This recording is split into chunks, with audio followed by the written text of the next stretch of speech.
and give us your views pertaining the topic of discussion we are talking about today. We've been joined by Joseph Fusenga, who is a good governance activist, and we're going to be talking about corruption with him, trying to find out his views pertaining the topic of discussion we are having. Good morning. Morning, Mr. Moderator. Morning, Comrade Kelvin, and morning, viewers out there. How has been your week? My week has been splendid. So many activities happening in the country. And let me also take the opportunity to say I'm very proud of Fashion Sakala, our very own talented footballer who's representing us very well in the diaspora. And I must state that the president has been very kind to take time and meet Fashion Sakala. I think that is the sort of encouragement that we need for our fellow Zambians.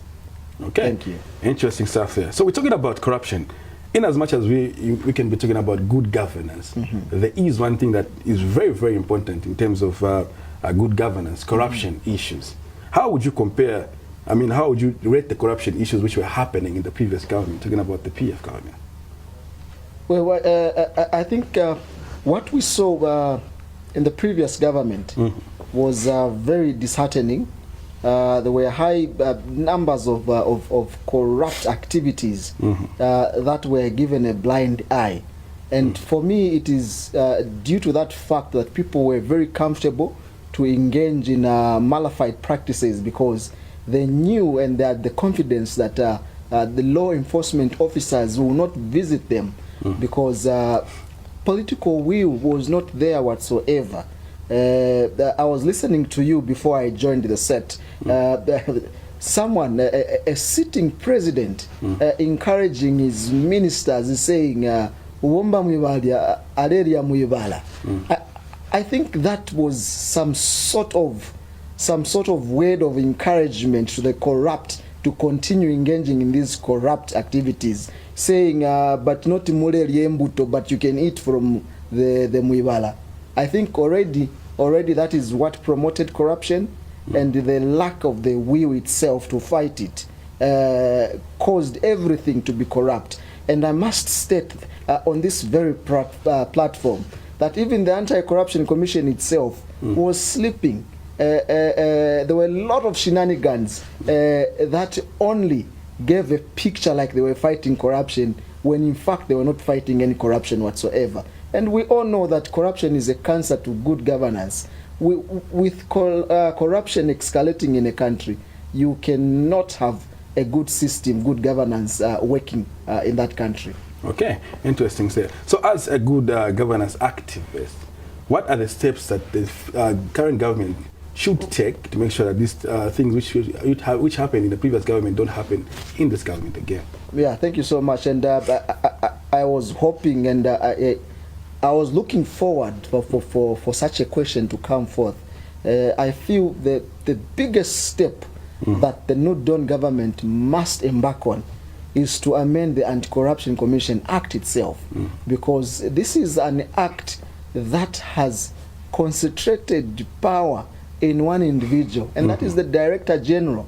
Okay, I have engaged in some social intercourse with the anti-corruption officers who have told me that what is happening at the moment and from before is that if any officer observes and discovers corruption, such an officer will not act there and then. They will need to get authority from the Director General. So now, the authority, the sanction from the Director General for that particular officer to pursue those people who are corrupt may take another 6 months for it to be commissioned, for it to be sanctioned to say, Mr. Walia, go ahead. Now, if authority is given after 6 months from a person observing corruption, is he going to find the same evidence he saw? Is he going to find the same people he saw engaging in corruption? I think this is why we need to amend the act itself, because everything is stored. Okay, there are a lot of people, there are a lot of citizens, responsible citizens of this country that have gone before the Anti-Corruption Commission and reported some corrupt activities from members of the society. Okay, for example, they've said, look, there is a Mr. Busenga Joseph at house number 2 who is meeting with Mr. Kelvin, and they are exchanging a lot of money. What is happening? Please go and investigate. And the Director General or whoever is in charge of authorizing officers from the Anti-Corruption Commission takes forever. Is he going to stew finders exchanging that money? So the Anti-Corruption Commission Act, for me, must be amended, must be repealed and replaced, so that we must have good legislation in place, legislation that will empower each and every officer to act there and then when they see anything wrong. I'll tell you, I think there is a section 26 of either the Criminal Procedure Act, which empowers a police officer, okay, whether he's on duty or not, when he sees any criminal activity happening, he must act and arrest those there and then.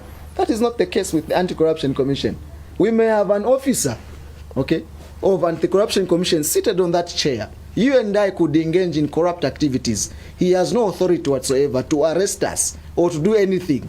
Okay. The only thing that he's going to do is to stand up from that chair, run to the office to see the Director General and say, I've seen Mr. Aaron and Mr. Joseph doing something criminal, doing something suspicious. What should I do? The director will say, come back, let me look into this report, another 6 months. So the law is a cake. They must amend that law so that we can fight corruption. Another classic example, Mr. Moderator, viewers out there, and Mr. Kelvin here, I have reported a number of cases with the police, but I have not seen anything going on. They are still waiting for a certain individual to sanction. Remember, this country has complained one too many times that the Republican president has so much power within himself, has so much power given to him by the Constitution. And that is why all those scholars that